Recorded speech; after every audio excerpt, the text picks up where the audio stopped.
Hi, I'm Trick, and welcome back to Queer History Matters. Today, I'm going to be sharing my Feedist Reading List for 2025. This year, I started to explore Feedism on my channel as part of practicing for my master's dissertation.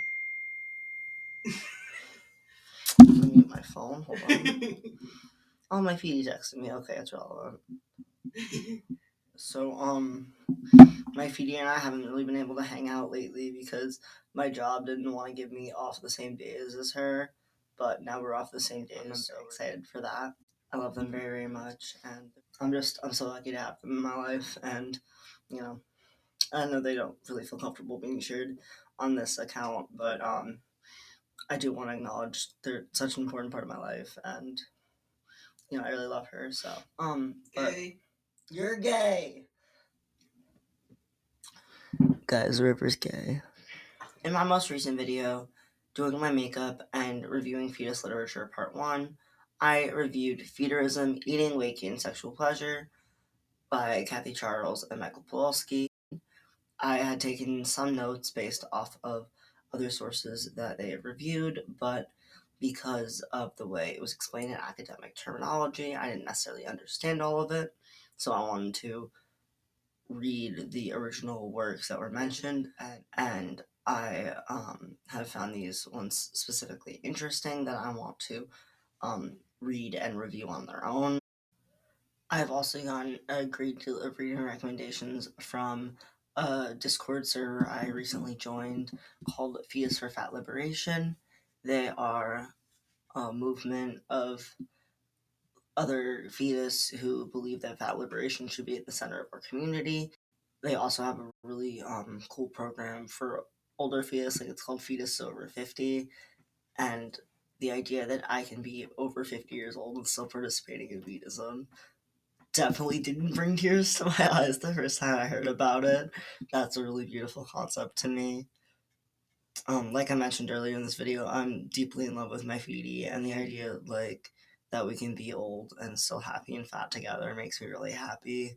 I'm gonna be 90 years old in the nursing home, be like, I got an extra pudding cup. I love her so much. I really don't ever see feedism not being a part of my life. And even if things don't work out with my feedie long term, I still, it will always be a part of my life and part of my sexuality. And seeing that other people feel the same way makes me really, really happy.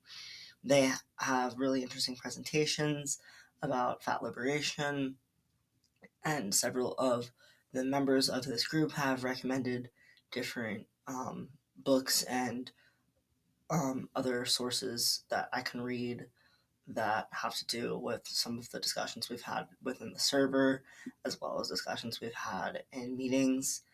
And some of the ones that stuck out to me specifically that I really do want to read are On Tyranny by Timothy Snyder, Belly of the Beast by Deshaun Harrison, and Fearing the Black Body by Sabrina Strings.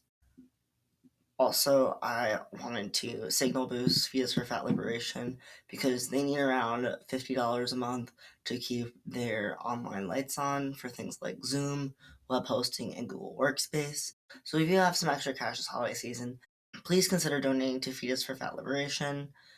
And even if you're not able to donate, I highly recommend you signal boost. Since I am currently in a little bit of debt, I am not able to donate to causes like this. And unfortunately, all I can really volunteer is my time. But I really recommend supporting them because they've taught me a lot. And I think they're a really good resource, not only to this channel, but to Fetus in general. So if you have a little bit of extra cash and you're able to donate, please consider donating to Fetus for Fat Liberation and signal boost this if you're not able to. The PayPal is info@fatliberation.org, and the Venmo is capital S Sally dash capital S Smith 147, and that will also be linked in the description below. So if you're interested in donating, please consider donating. They're really awesome people, and they definitely deserve it. If you are a theist who centers fat liberation within your practice, please consider joining. There's a bunch of really cool people in there, and I've made a lot of friends through this server, so I highly recommend doing that as well. One of the last sources I wanted to talk about is actually not something I'm going to read, but it's actually a podcast, so I'm going to listen to it. But I actually have been listening to parts of this podcast and working on the notes for those videos. This podcast is called Wood's Weird Wellness and is hosted by Wood, a fetish model, fetus, sex nerd, and wellness nut. This podcast is on pretty much anywhere you'd find podcasts, but I personally listen to it on Spotify.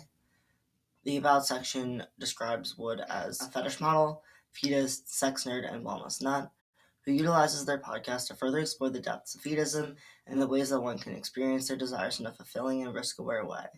They put emphasis on one's body, mind, soul, and wellness. I'm currently about an episode and a half into the Wood's Weird Wellness podcast backlog and taking notes on it on my way to and from work so I can cover it in future videos, but I'm not finished with that. However, I wanted to shout out their projects because they're doing a lot of sales on not safe for work content, and they're also starting a safe for work YouTube channel. So I'm going to link both of those in the description below. I highly recommend checking out either of their safe for work or not safe for work content. They're really talented and really cool, and I look up to them a lot. So I highly recommend checking out their content if that sounds like something you'd be interested in. I'll probably make another update into this series pretty soon, pretty much as soon as I have free time. But for now, this is going to be the end of my video. Thank you so much for watching Queer History Matters, and stay tuned for more fetus content, as well as other queer history and sex education.